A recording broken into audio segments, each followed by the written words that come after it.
Salut à tous et bienvenue sur notre chaîne dédiée au Real Madrid. N'hésitez pas à lâcher un petit pouce bleu. Si vous appréciez notre contenu, n'oubliez pas de vous abonner pour rester informé de toutes les actualités concernant votre club préféré. Florentino Pérez est sur le point d'annoncer une arrivée attendue par tous. Mais avant cela, parlons d'autres nouvelles très importantes concernant notre club bien-aimé. Au Real Madrid, la grandeur n'admet ni doute ni pause.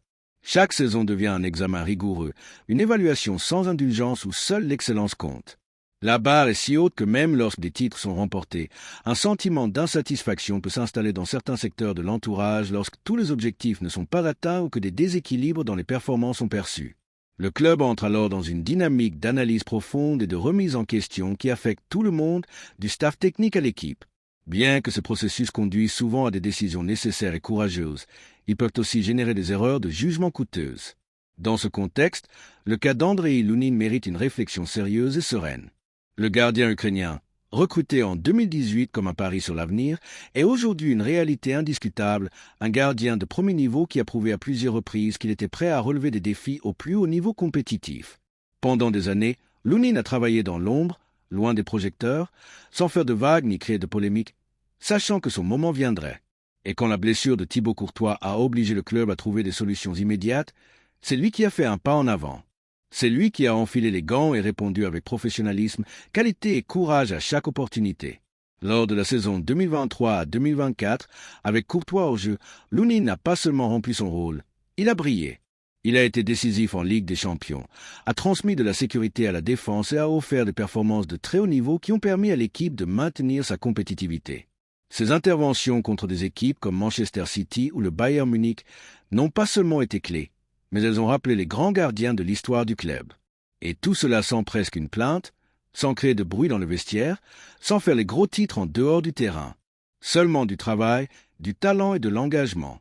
Malgré tout cela, le club a décidé de rendre le poste de titulaire à Courtois dès qu'il s'est rétabli, même dans des matchs clés comme la finale de la Copa del Rey, alors que beaucoup de supporters et de l'entourage pensaient que Lunin méritait ce moment.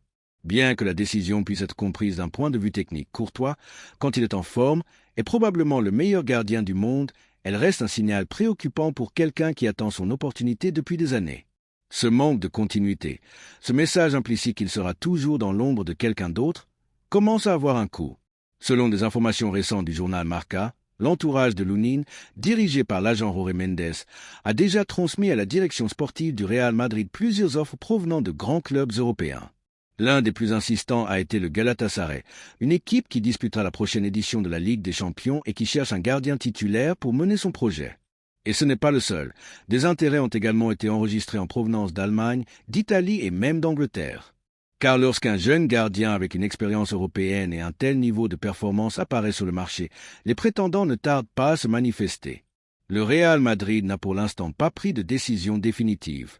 La continuité ou non de Lunin dépendra de plusieurs facteurs, l'avenir du staff technique, la planification sportive de la prochaine saison et, surtout, la volonté du joueur lui-même. Car si quelque chose est clair, c'est que l'Ukrainien ne veut pas passer 5 autres années sur le banc. Il veut jouer, il veut progresser. Il veut se sentir valorisé et si le club ne lui offre pas un projet clair et réaliste, il cherchera son destin ailleurs et à juste titre. En tant que supporter du Real Madrid, je pense sincèrement que ce serait une erreur colossale de le laisser partir. Dans un club qui se vante de planification, de prendre soin des talents et de regarder vers l'avenir, il n'a pas de sens de se séparer d'un gardien de son niveau alors qu'il n'a pas encore atteint son apogée. Lunin n'est pas seulement le deuxième gardien. C'est un investissement qui a mûri, un actif qui s'est valorisé avec du travail qui pourrait être clé dans les prochaines années. De plus, n'oublions pas à quel point une saison peut être imprévisible.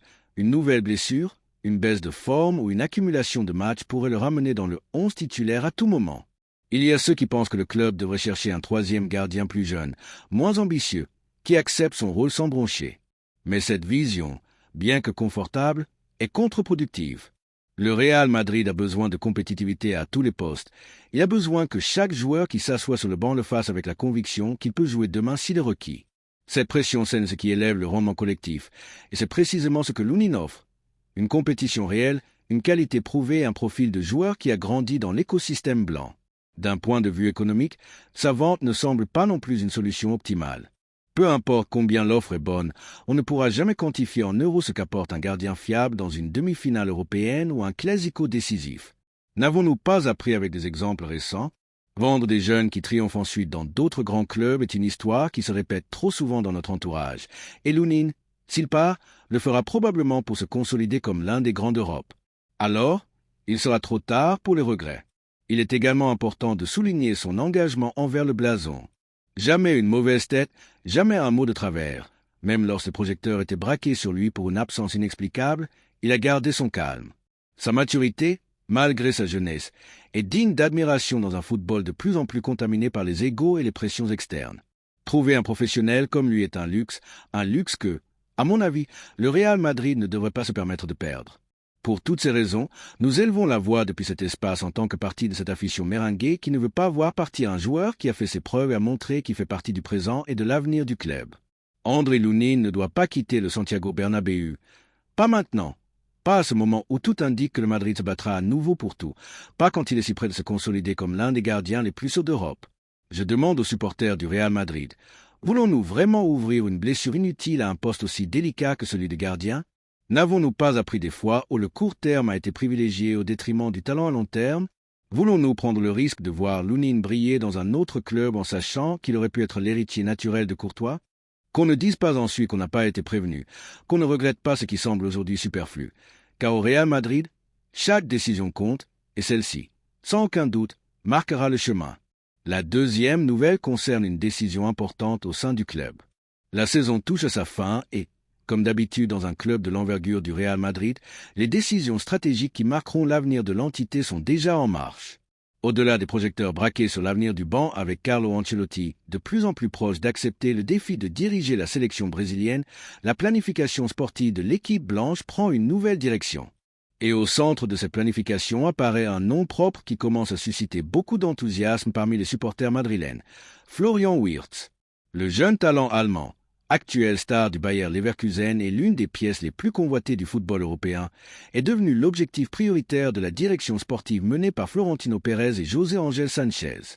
Avec le départ à la retraite de Toni Kroos déjà consommé et en attendant de savoir si Luka Modric continuera une année de plus, le Real Madrid a besoin de renouveler d'urgence son moteur créatif au milieu de terrain.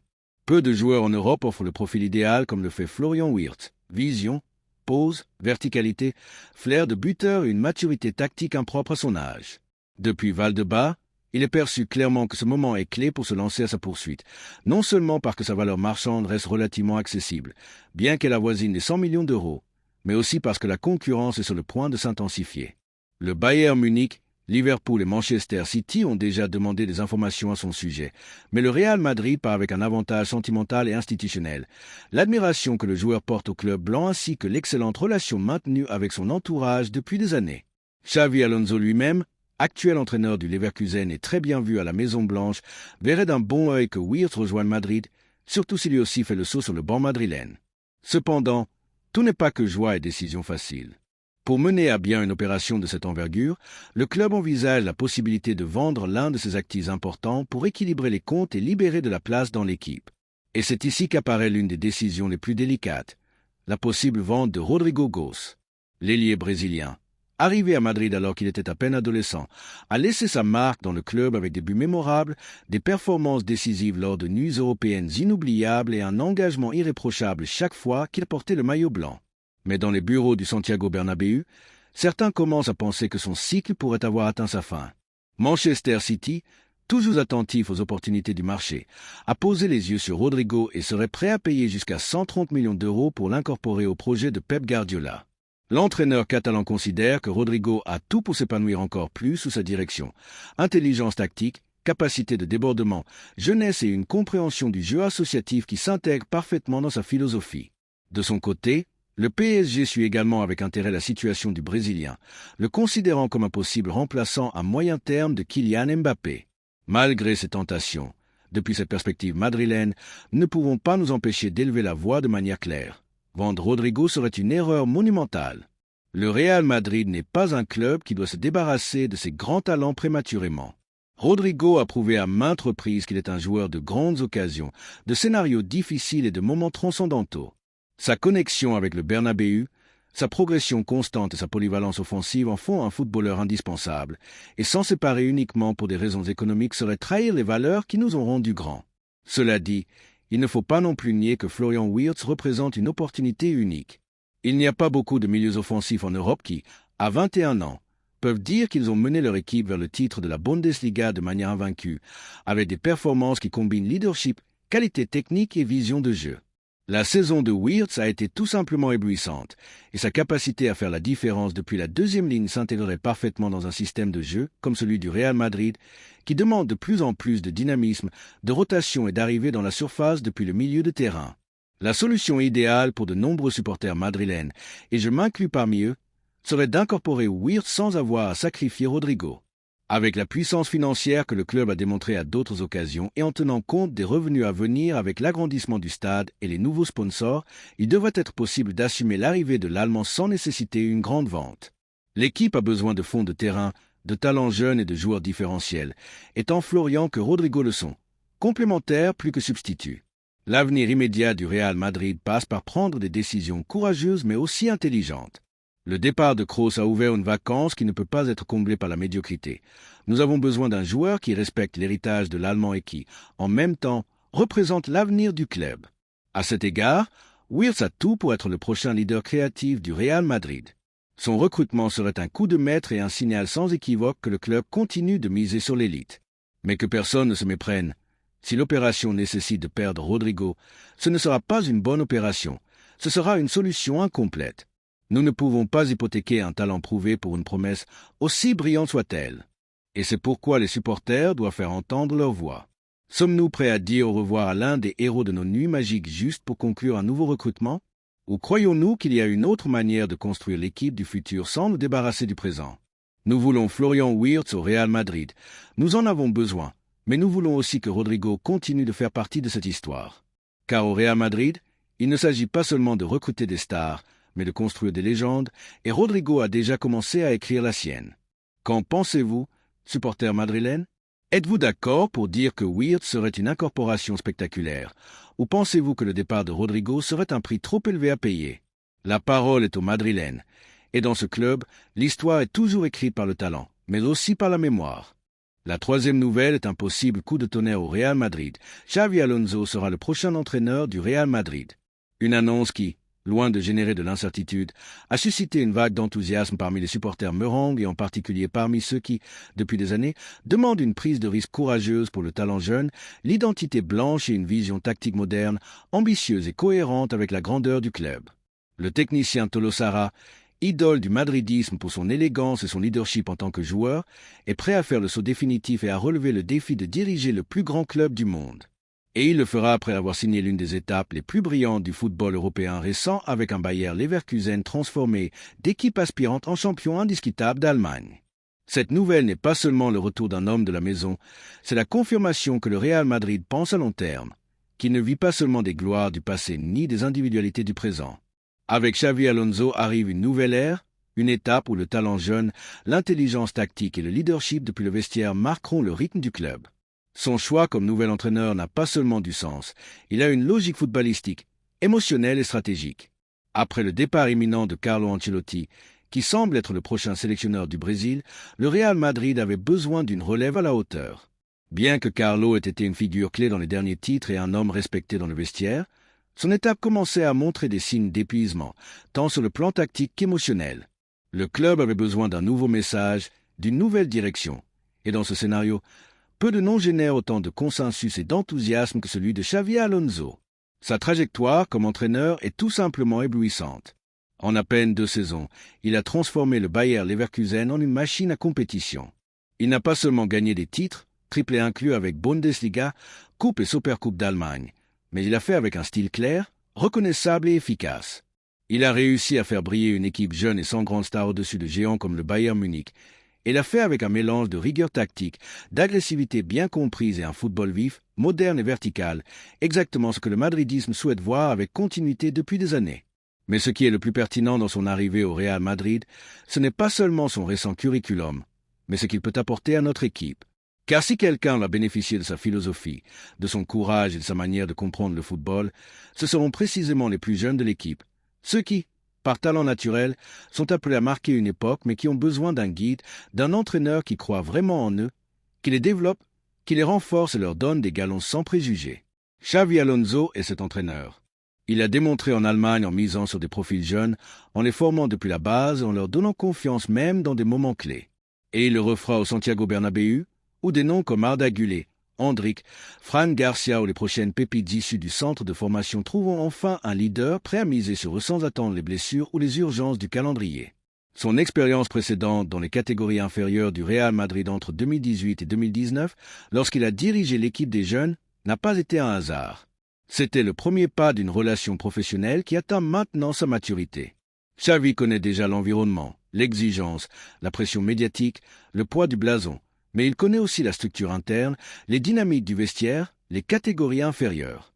Il n'arrive pas comme un étranger, mais comme quelqu'un qui comprend l'ADN du club et dans un banc aussi exigeant que celui du Bernabéu. Cela n'a pas de prix. Depuis une perspective madrilène, ce mouvement ne peut être vu que comme une bénédiction. C'est une opportunité de consolider un projet cohérent, de faire un saut de qualité dans le jeu, de poser les bases d'une hégémonie à long terme.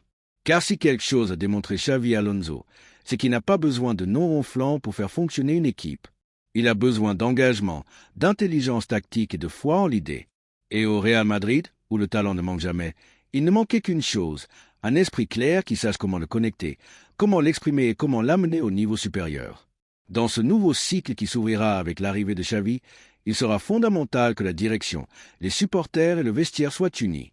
Car même si le blason pèse et que les résultats comptent, le succès des grands projets se construit avec patience, confiance et travail quotidien. Et si quelqu'un est capable de convaincre les jeunes, de motiver les vétérans et de faire tomber amoureux les tribunes avec un football d'auteur, c'est bien le Tolosara. Personne de mieux que lui pour récupérer l'élégance dans le jeu sans perdre un iota de compétitivité. Personne de mieux pour représenter ce qu'a toujours été le Real Madrid. Seigneurie, ambition et football de vérité. Depuis ce coin méringué, nous applaudissons son arrivée et célébrons qu'enfin on mise sur quelqu'un de la maison avec une vision moderne et sans peur du défi. Car diriger le Real Madrid n'est pas pour n'importe qui. C'est pour les courageux, pour les leaders, pour ceux qui comprennent qu'ici, il ne suffit pas de gagner. Il faut convaincre, il faut commander, il faut émouvoir. Et si quelqu'un peut ramener cet esprit sur le banc du Bernabéu, c'est bien Xavi Alonso. Merci d'avoir regardé cette vidéo et j'espère que cette vidéo vous a plu.